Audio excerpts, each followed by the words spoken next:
What's going on, everybody? Welcome back to another video. Today we are back with another data analyst portfolio project where we will be scraping data from Amazon using Python.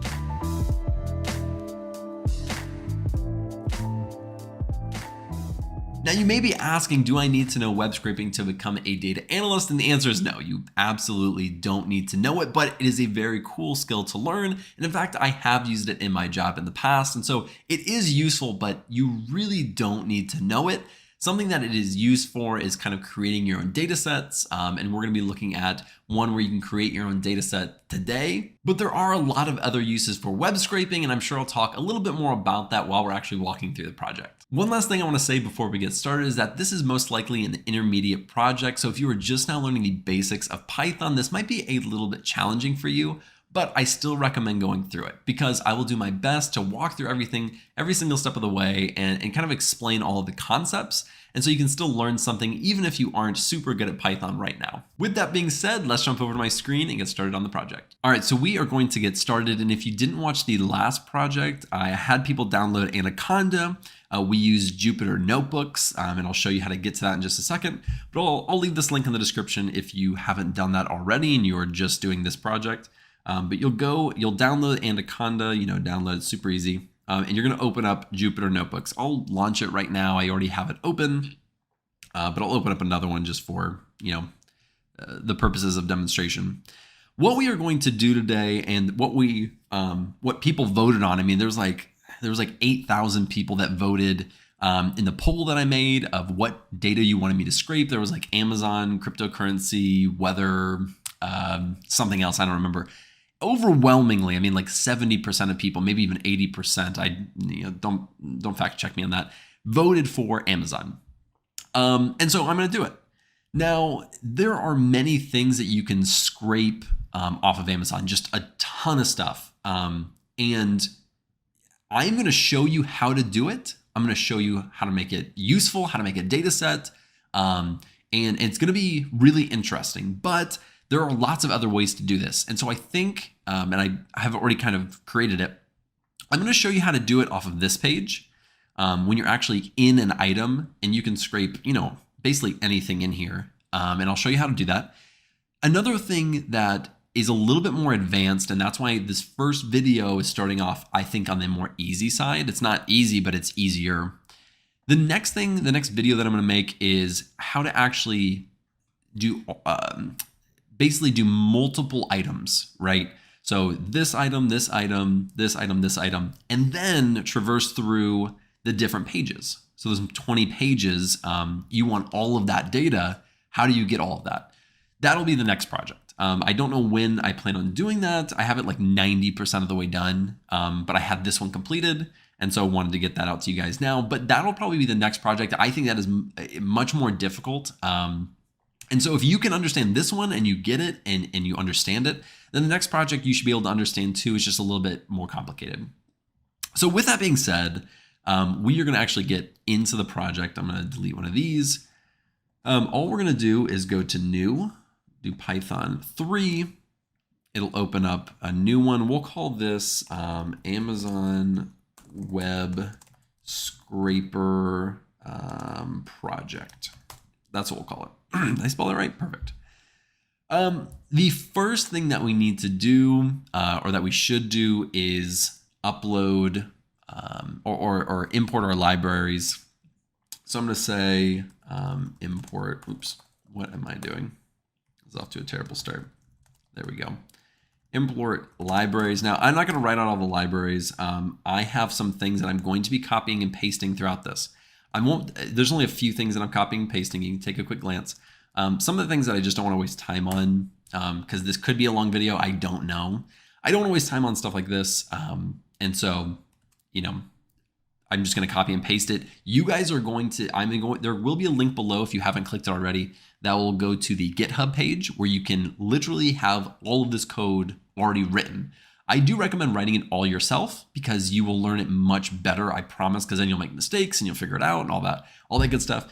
But you will have that code available, so just go copy and paste it. That's what I would do. But what we are going to be using today is something called Beautiful Soup, requests, Then we're going to be using time and date time, and a potential one if you want to get, and I'm going to show you this at the end. This is not really part of the project. It goes above and beyond.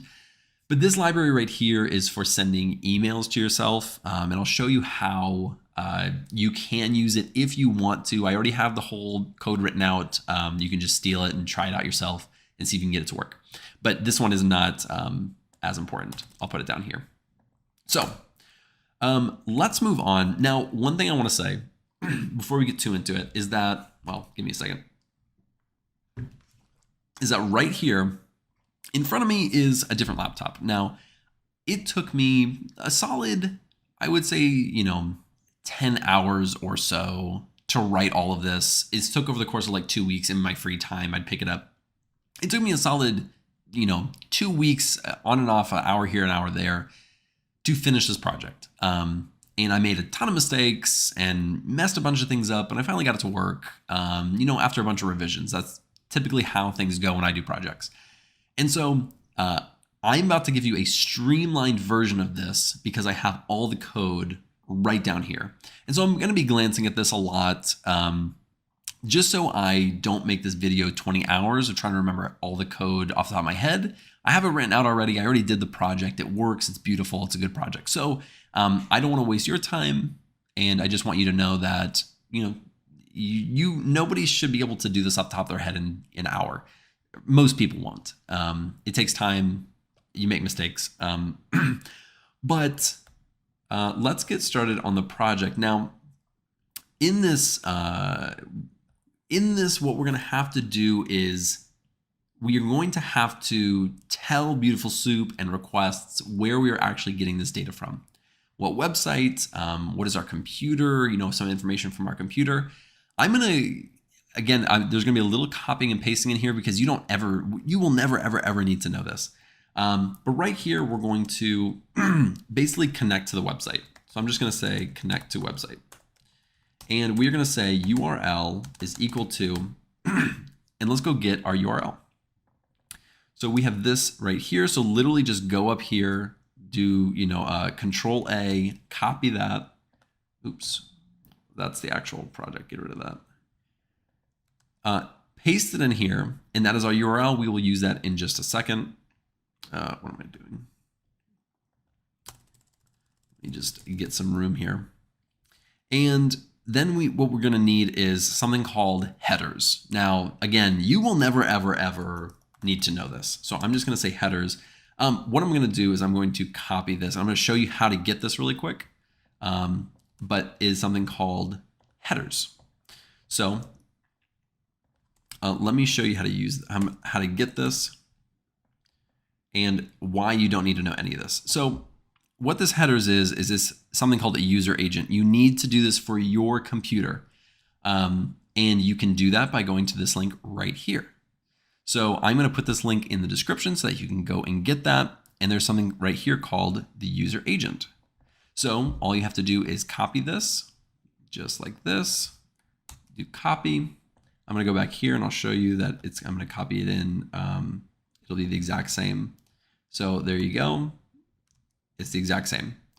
All of this extra stuff, except encoding, except this HTML stuff, connection, close, all that, you don't need to know any of it. I promise you'll never come in handy ever in life. Actually, there will be one person who that becomes in handy for, and then they'll message me. But we are now connecting using our computer, using this URL.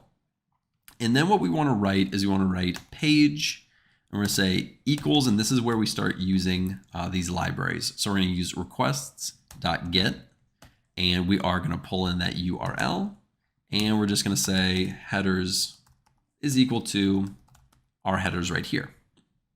So we have this, and this is where we're going to actually start getting the data, bringing in the data. And it's not going to look like that at first, but I'll try to print some stuff out as we go along the way so that you can kind of see what it looks like and how we're going to kind of make it more useful, because it comes in very dirty when we first get it. And some of the things I'm going to show you will just help clean that up. And before we actually go any further, I don't want my head to be here for the entire time. I'm gonna get rid of myself so you can just see the page. It's less distracting. I hate when I feel like people are always watching me, so I want people to just focus on the code.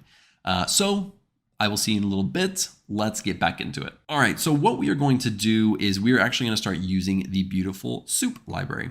All right, so we are gonna say soup1 is equal to, and this is where we actually start bringing in beautiful soup, and you guessed it, you're gonna say beautiful soup, and then in parentheses, we're gonna do page.content.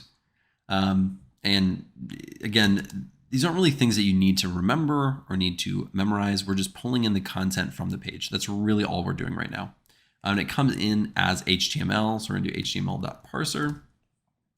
And let's see if I can print out, actually, let me just do soup1. I don't like doing upper caps on stuff. Let's see if anything prints out real quick.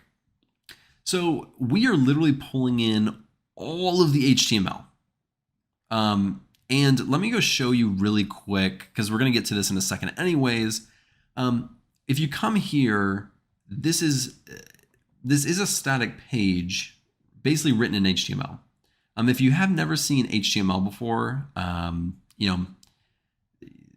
actually a lot of this is, just stuff that most people will never use. It's just good to know. Some of the stuff is good to know. So as you see, I'm scrolling on this right side. By the way, I did right click and inspect or Control-Shift-I, whichever one works better for you. But as I'm scrolling over this, you should see it kind of highlighting different areas. It's hard to kind of get what you want. Let's say we want this title. What I can do is I can click select element, go right here, and then we can select like the header or the title of the page.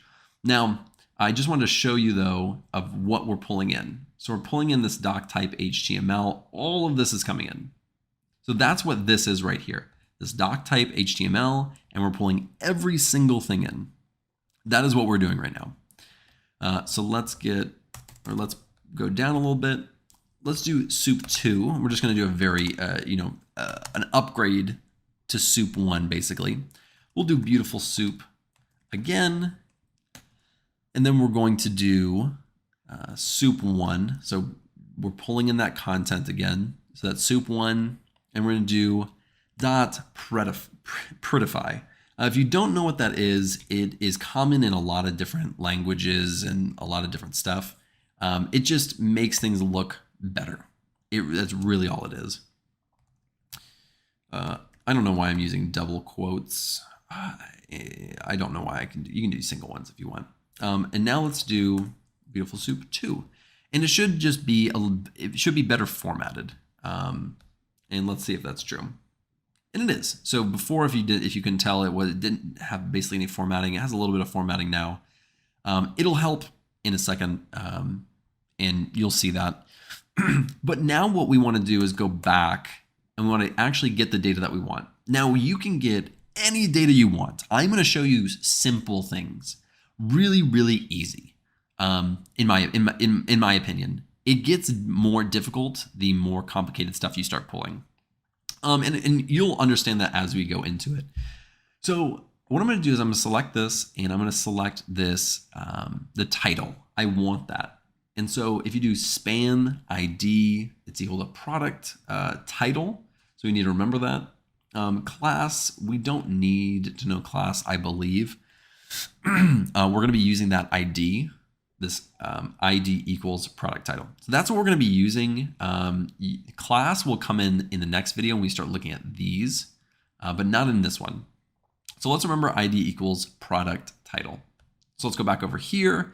So we have this soup2. It's basically all of that HTML in it right down here. That is what we're pulling in. So we need to kind of specify what we actually want. So let's say title, that's what we're going to be getting. And we're going to do soup2. So taking all that content, and we're going to do find, and we're going to do open parentheses. And we're going to say we want to find that ID where it's equal to product title. And then we're going to do dot get underscore text, and then we're going to do open parentheses. So now let's print the title and see what we get. All right, so that is exactly what we're looking for. It's funny got data MIS t-shirt. That is what we're trying to pull in. So that's perfect. That's exactly what we want. We don't, let me just do this. Save me some time later on. We don't only want the title, we are also going to be pulling in the price. So if you can guess, we'll be doing some, a data set on the actual pricing. And so let's go back here. We're going to again use this right here, and we're going to go to this price. And it says, again, we're going to look at this ID. The ID equals price block underscore our price. So fairly easy. You can copy this. I'm just going to write it out. We're going to say price is equal to soup2 dot find.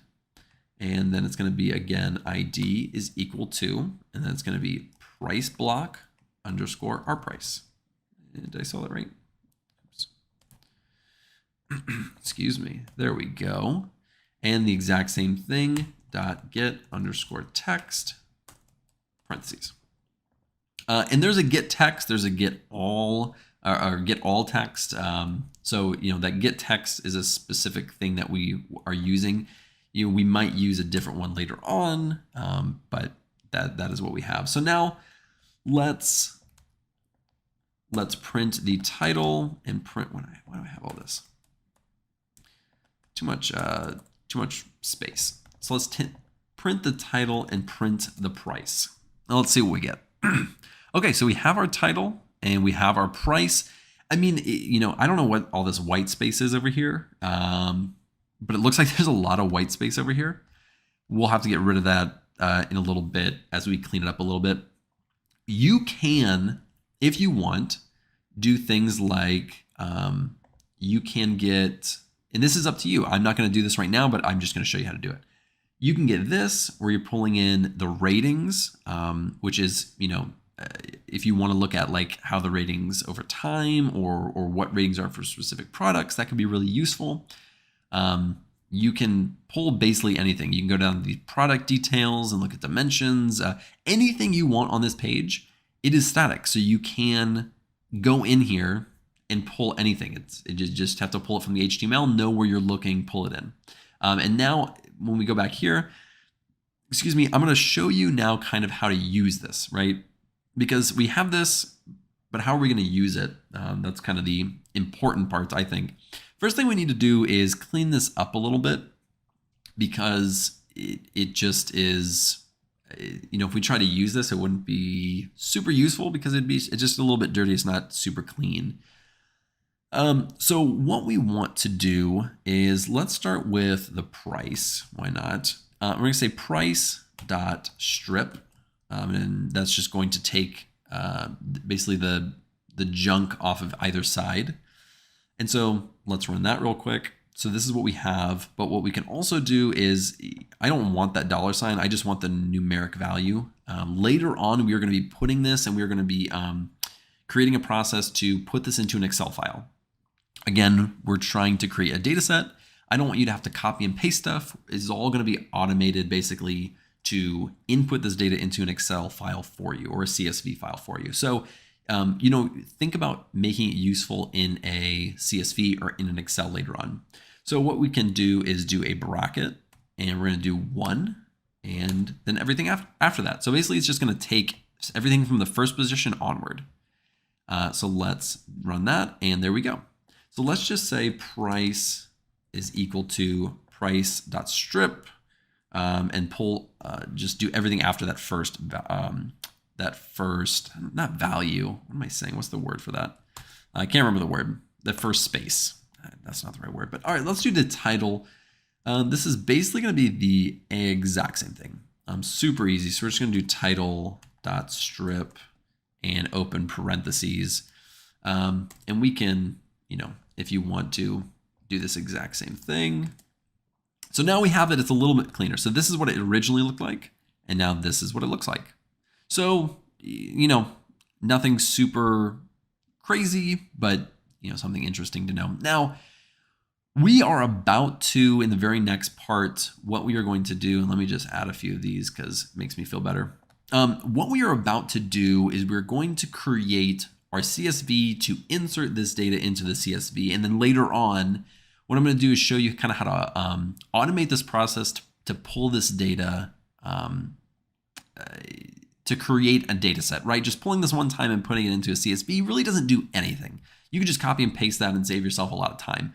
What I'm going to show you is basically doing it over time and just having it automated in the background. That is what I'm going to show you. I guess a spoiler. But what we need to do is we need to create the CSV, insert it into the CSV, and then create a process to append more data into that CSV. I'm doing a lot of talking. Let's do some writing.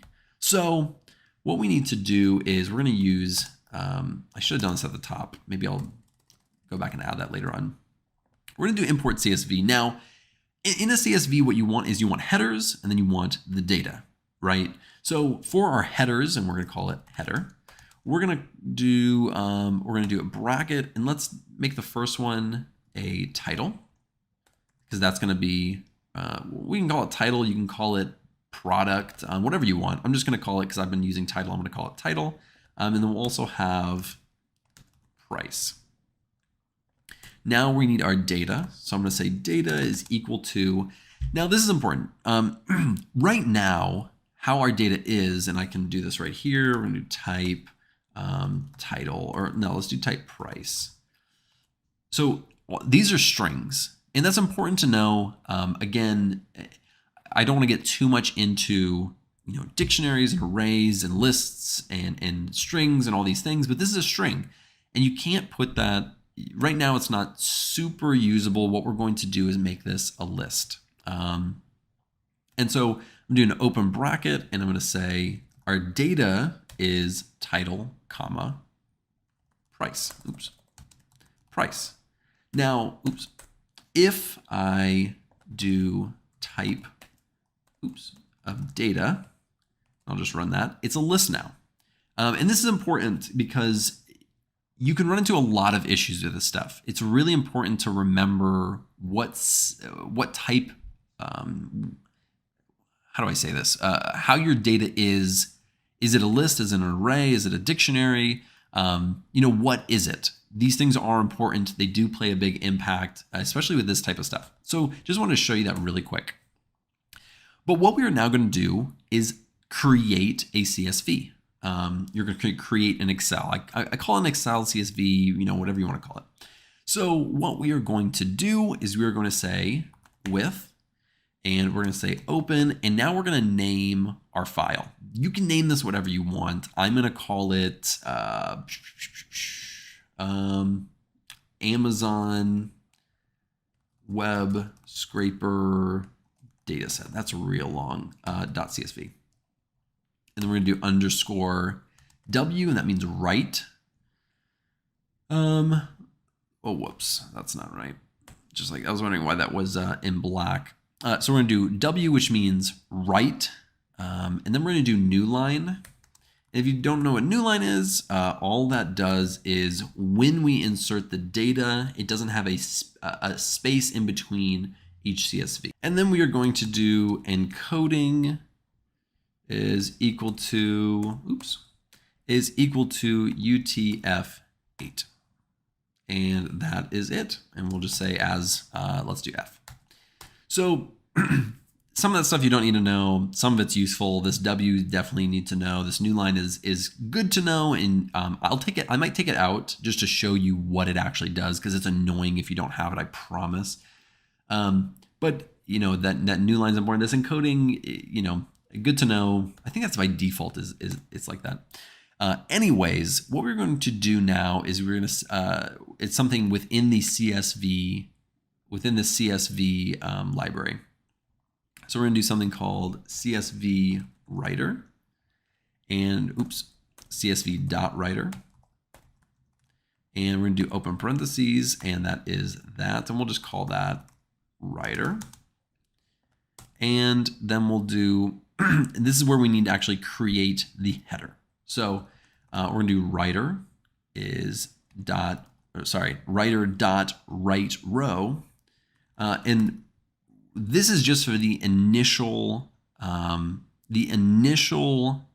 import or not import, the initial insertion of the data into the CSV. This is what's important. The next one that we're going to write is for when we're actually appending the data, which is going to be a little bit different. But anyways, we're going to do right row, open parentheses, and this is where that header is going to go. So we're going to, these headers are going to be the title and the price. And then for our last one, we're going to actually write the data, which is this data right here. And we're going to say writer.write row, and we're going to do data. So this one, we are creating the CSV, and then we are inserting the header and inserting the data. So super easy. Yeah, I think that's fairly straightforward, right?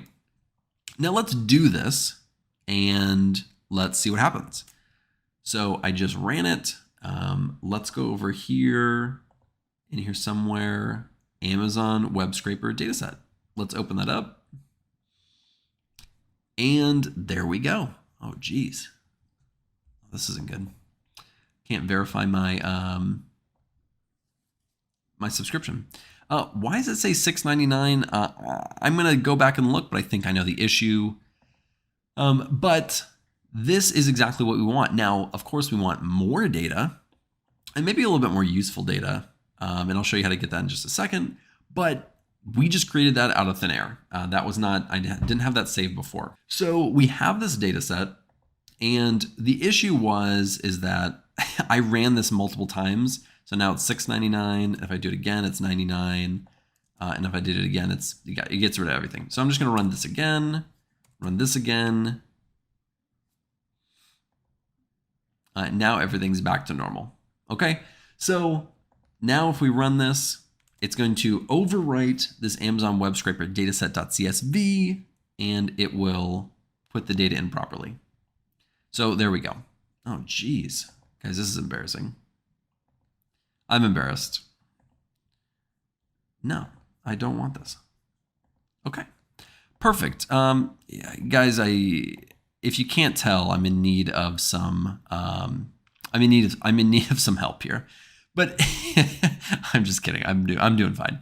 I don't know why why I don't have my subscription activated. It's not going to matter for this video, I guess, but that's really random. So we got what we need. That's perfect. Now, what we want to do after this, I guess actually what is important is some more useful data.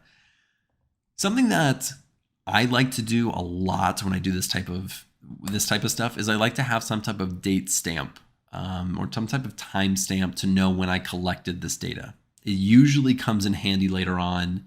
I have never regretted putting it in there. I'll show you really quick how you can do it. You can do import date time. Jeez, I hate having to format stuff like that. And what you can do is you can do date. Let me get date time, and you do .date .today, open parentheses. And that is going to give us this right here. And so we're just going to do today, that's what we'll call it, is equal to this. And we'll say print today. And there we go. So that is today's date, is the 21st of August in 2021. So today is now this. So actually, I'm going to get rid of that. I'm going to put it back up here. I'm going to put it right there. I'm going to run it again. Let's add this right here. We'll call it date, and then we'll add today. And we'll just run this again. And what we can do, just to check the data without having to open up the data every single time, which is super annoying, is we're going to use pandas. Again, I should have imported this at the top. I'm just kind of, I'm not doing this off the top of my head, but I didn't have it 100% planned. So import pandas, and we're just going to say pd.read_CSV, and then we'll read it in. What you can do, or what I often do, is I go to properties, and I go right here. And we'll say boom, boom, /. this right here. This I am doing off the top of my head. I don't do this often. I think I have this memorized by now. I hope. And then we'll do print. Oh no, we don't have to do print. We'll just do this. What do I do? Let's actually call this data frame, and we'll do print data frame. Let's see what happens. Perfect. Okay, so what we have now is our new header, our new data that we added in there. So we have our title, we have our price, and we have our date. Now, again, you can customize this, whatever you want to add. Go back here, find what you want. Do you want it to make sure that it has a men's option or different colors, or you want to pull in this information? Whatever you want. It really does not matter. Just matters that, you get what you need. For whatever purpose, whatever you're making this for. This is more of an introductory video to how to scrape data from Amazon. The next video will probably be a little bit more difficult and in-depth, but this is kind of, let's get you guys started. So we now have this, and this is beautiful. Now, something that you want to do when you're scraping data and you're getting, data over time, and that's kind of what we're doing. It's going to be almost like a price tracker over time, is you want to then append data to this. So we can't only create it, and that's what this does, because if I run this 100 times, it'll only give me this first row. We need to now append data to this. So let's pull this down here. Again, I haven't added a bunch of notes. I'm going to say now we are appending data to this CSV. I haven't added a ton of notes. I'll try to go back maybe afterwards and add some notes for people who like to read notes. So what we are now going to do is we're going to change this W to an A+. Now this is going to be how we append the data. And we no longer need the header. So we aren't going to do the header anymore. And there we go. So now instead of creating that header again, creating that first row of data again, we are ignoring the data, and we're now going to the next nearest free row and appending data, which means to add on data to that. And so if I run this, which I'm not going to right now, why not? I can run it, and then we can read this in. So now there's our data. I'll run it a few more times. I ran it like 3 or 4 more times. I run that in, and there we go. Now it's all the exact same data, super boring, but very, very good to have. Now we don't want to have to come in here and run this every day. Let's say we're going to do this daily. We don't want to have to come and run this every single day, right? We want a way where it does it while we sleep. It does it in the background of our laptop, and is easy to do, right? I don't want to come in here every single morning set an alarm on my phone every single morning, come in here. I want to automate this. So how are we going to do that? Give me 1 second. If you didn't know, I have 3 kids and one of them is waking up. I'll be right back. All right, I think he is asleep. At least let's hope he's asleep. So now what we're going to do is we're going to put this all into this check underscore price. Now, you may never have used, oh geez, what are these things called?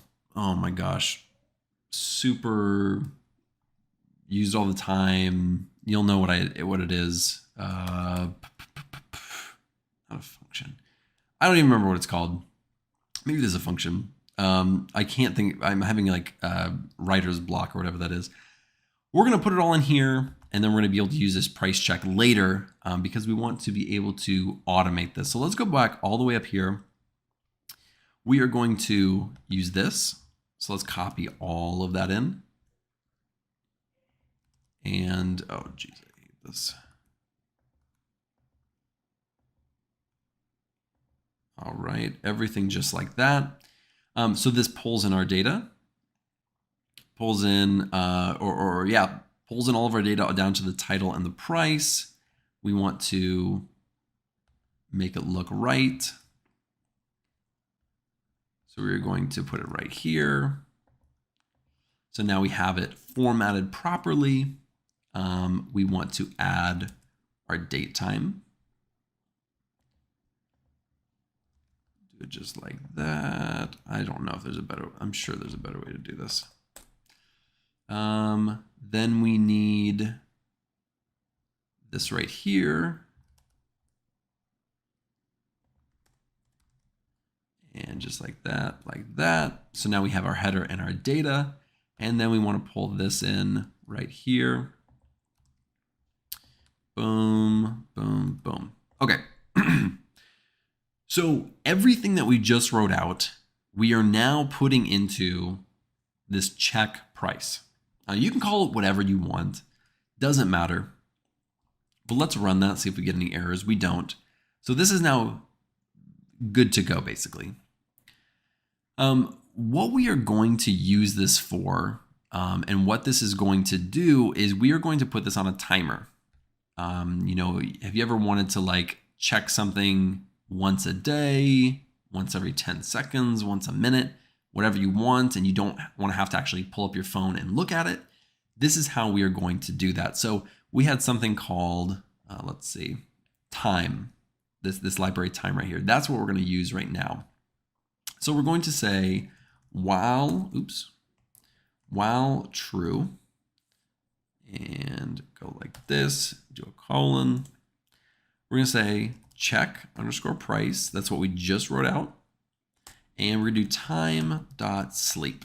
Now, this is completely up to you how much time you want to put in here. For the purposes of demonstration, I'm going to put 5 seconds, which means every 5 seconds, it is going to run through this entire process.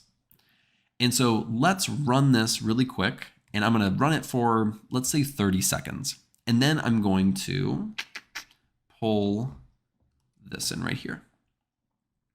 So we just looked at it earlier. We had 5 rows of data, right? What we are going to do is in just a second, I'm going to stop this, maybe after 30 seconds or so, and we're going to see how much data is in there. And let's stop it right now. It's been going far enough. And now let's run it. So now we have 5, 6, 7, 8. So I guess I ran it for 20 seconds. We can, that was for demonstration purposes. I've never do anything every 5 seconds unless it was like Black Friday on Amazon. We can put this as long or as short as you want. You can run it every second if you want. That doesn't make sense to me, but you can. What we can do is do a little bit of math.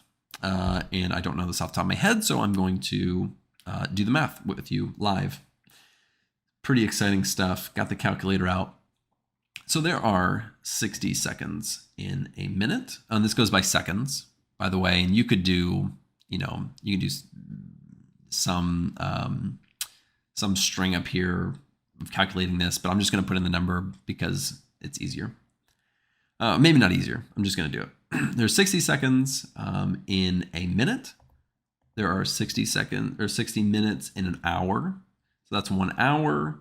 And we can do 24 hours in a day. So that's 86,400. I believe. Did I read that right? Oops. Did I read that right? Yes. So this now, if I ran this, and I'm going to, this is going to check the price every single day. And this is the entire point of this, of this project. Not the entire point, but this is a big part of this project is we want to create our own data set. Now, something that I personally really love is a data set that has, that I can do some type of time series with. Now, this is not exciting. It's probably not super exciting for this, right? But you get the idea that if this price were to change, we would then see that reflected in the data at some point. You can do this on any item you could ever imagine on Amazon. It's the exact same process. And some items change often. This t-shirt will most likely never change. And so, again, this is for demonstration purposes. The code itself will be nice to put in a project, although the data set that you get from this probably won't be the best, I would imagine. But notice that this is running. I can then minimize this, and this can run on my computer basically as long as my computer is working. One thing I will say before I go on to some more stuff, one thing that I will say is that I personally, when I did this when I created this, I did something similar, and I put this in Visual Studio Code, and I didn't put it in Jupyter Notebooks. That's a personal preference. I would look into that if that is something that you want.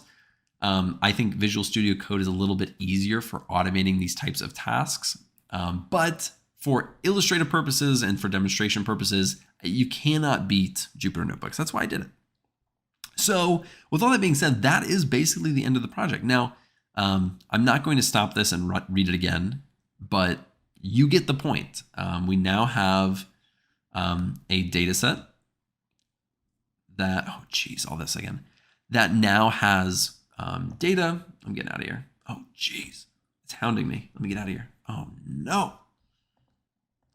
This is embarrassing, guys. I'm embarrassed. We now have a CSV file with data in it. Now, you run this in the background of your computer. You can do that. I have done it. I've ran it for weeks. I have ran it for months. If you restart your computer, just come back in here and restart running this process. It's the same for any automated process unless you start using some online automation service, which will run it regardless of your computer. They do it, either in the cloud or on some server.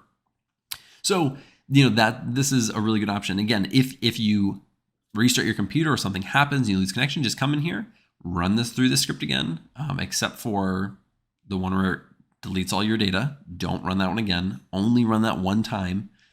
And then you will, and in fact, what I would do is then I would just comment this out, right? I'd come in here and I would just comment this out, so that anytime I come back in here, I would never accidentally delete all my data. But that is what this project does. Now, something really interesting, something that I have done in the past that I thought was really cool, really useful. I actually did it for some watches that I was watching, especially on Black Friday. It's when I used it. I was interested in a price drop or a specific price change. And what I did is I said, and I don't know. So what I basically did is I said, if the price is lower than, let's say we wanted to drop below $14, it would then send an email. And I'm going to show you the script that I used. It still works. And if this is something that you are interested in, this could be a completely different project. I just think it's interesting and I wanted to show it to you. Although I wouldn't say this is part of the final project. Let me just come in here and we're going to create this. Super simple. Not super simple. We're sending a mail. We're connecting to a server. We're using Gmail. We're logging into our account. That is my email. You will not get my password. We're creating the subject, the body. We configure or just kind of create this message. And then we send a mail. So then I have this define or this send mail. I'm blanking on what this is called. I'm going to call it a function, but that's probably not right. So if that price drops below a certain point, it'll send me an email. I have used this and I used it and was able to buy a watch that was like, let's say $140 for like $90 on a Black Friday sale. And I was really, really happy about that. So this can be used in that way as well. Not something you have to write into your project, just something I'm going to include down here. If you want to try it, I think it's super interesting, something really fun.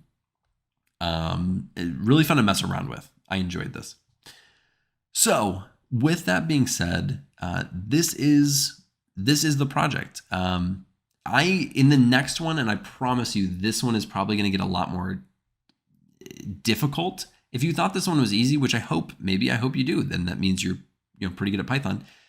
In the next web scraping project, and I hope to do many of these. I might do even all the ones that I put in that poll, but I started with the one that was the most popular. You know, if you were able to get through this, I think that is fantastic. I think this is a solid project to create a data set. And so use this how you will. You can copy my code exactly. I don't have a problem with that. Again, I don't think this is beginner. There are some a little bit more advanced things, and I'm not even advanced, just like intermediate level things that you kind of learn as you get into it. And so I hope that this was instructional. I hope that I explained it, well. And I hope that this is useful. Again, when you actually use this, you'll have 22, 23, 24, 25. You'll see a price change, a price change, a price change, a price change. Go use a product or go to something that you were interested in or that fluctuates often. And there are plenty of those on Amazon, I promise you. There's some that literally change almost every other day, like down $1, up $1. And then Black Friday just goes crazy with these price changes. So use this as you will. I hope that this was instructional. I hope that it's useful. I think I said that before. I'm doing this because I think it's really interesting. It's really useful. This to me, again, was a good introduction. A really good introduction to web scraping, because in this next one, it gets quite a bit more difficult. I would say on a scale of like difficulty, this is like maybe a 4, and it'll probably jump up to like a 7 on this next one. Just much more technical or coding heavy. So, look forward to that if that's something that you look forward to. With that being said, I'm going to go back over here for my send off. With that being said, I hope this was helpful. I hope that you learned something. Don't get mad at me if it was too easy. Don't get mad if it was too hard. I'm doing my best over here, so I appreciate your patience. Thank you so much for watching. I really appreciate it. If you like this video, be sure to like and subscribe below, and I will see you in the next video.